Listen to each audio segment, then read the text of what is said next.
জয় মা, জয় ঠাকুর, জয় স্বামীজি, জয় গুরুদেব।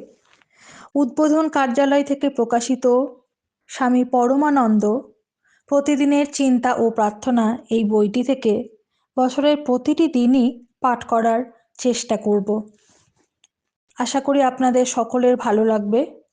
দিব্যত্রয়ীর কৃপা শান্তি, কৃপা পরশ, প্রেমাস্পর্শ, তাদের ভাব আমাদের সকলের মধ্যে ছড়িয়ে পড়ুক, এই প্রার্থনা নিয়ে আমরা শুরু করছি আজ থেকে প্রতিদিনের চিন্তা ও প্রার্থনা স্বামী পরমানন্দ এই বইটির জানুয়ারি মাসের 1 জানুয়ারি থেকে পাঠ শুরু হচ্ছে। সকলকে সাথে থাকার জন্য অনেক অনেক ধন্যবাদ।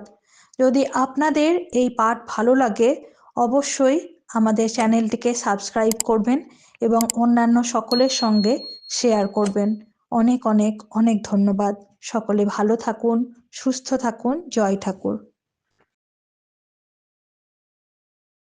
ঠাকুর, মা এবং স্বামীজির কৃপায় ফেব্রুয়ারি মাসের পাঠ খুব সুন্দরভাবে সম্পন্ন হয়েছে।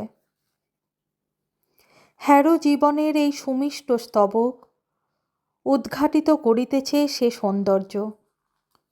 সৃজিত হয় না যাহা মৃত্যু ধর্মা হস্তের ছোঁয়ায়। দেখিতে পাই না যারে আমাদের এই আঁখি দুটি। ইন্দ্রিয়ের অনুভূতি পারে না ধরিতে যারে, তথাপি গোচরীভূত অনুভূত তাহা শুধুমাত্র শুদ্ধ ইন্দ্রিয়ের। হে পুত পরমা শুদ্ধি, স্বর্গের আলোক, পূর্ণ কর জীবন আমার স্বর্গীয় সে দীপ্তিতে তোমার। এই দেহ মোর, সকল ইন্দ্রিয় আর যাহা কিছু নিরর্থক জীবনে আমার রূপান্তর ঘটাও সবার। লহ মোরে একান্ত আপন করে তব। মার্চ মাস। ভাগবতী শক্তি। তোমার মনকে আমারই চিন্তায় পূর্ণ করো। তুমি আমারই ভক্ত হও, উপাসনা করো আমাকেই, আর প্রণত হও আমারই কাছে। এইভাবে তোমার হৃদয় আমাতে দৃঢ় নিবদ্ধ হলে আর আমাকে তোমার পরমাগতি ভাবনা করলে তুমি আমারই কাছে আসবে। ভগবদ্গীতা। 26শে মার্চ দিনের প্রধান চিন্তা। অনুকরণ করিয়া আমরা আধ্যাত্মিক জীবন লাভ করিতে পারি না, মুখস্থ করা যায়। কতভাবে শিখি মোরা করিতে সে গান, মনের সঙ্গীত কখনো বা ইন্দ্রিয় সকলের তান। আবার হৃদয়ের অন্তরাত্মার সুললিত সুর, সে গান যে যায় গভীর ছাড়িয়া গভীরতা তলে। উপদেশ। অকপট হইয়া জীবনের উদ্দেশ্য কী তাহা জানিতে পারিলেই আমরা শ্রী ভগবানের সঙ্গে যুক্ত হই। পবিত্র চিন্তা ও উন্নত আকাঙ্ক্ষা আমাদের স্বভাবগত ঘৃণা, ঈর্ষা ও দেশ দূর করিয়া দেয় এবং আমরা শ্রী ভগবানের শান্ত, প্রিয় ও যোগ্য সন্তান হই।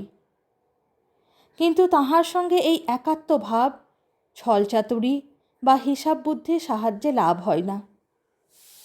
বিচার বুদ্ধির অতীত যাহা, তাহা আমাদের লাভ করিতে হইবে। যাহাকে বলে অন্তর্শুদ্ধি, তাহা আমাদের চাই।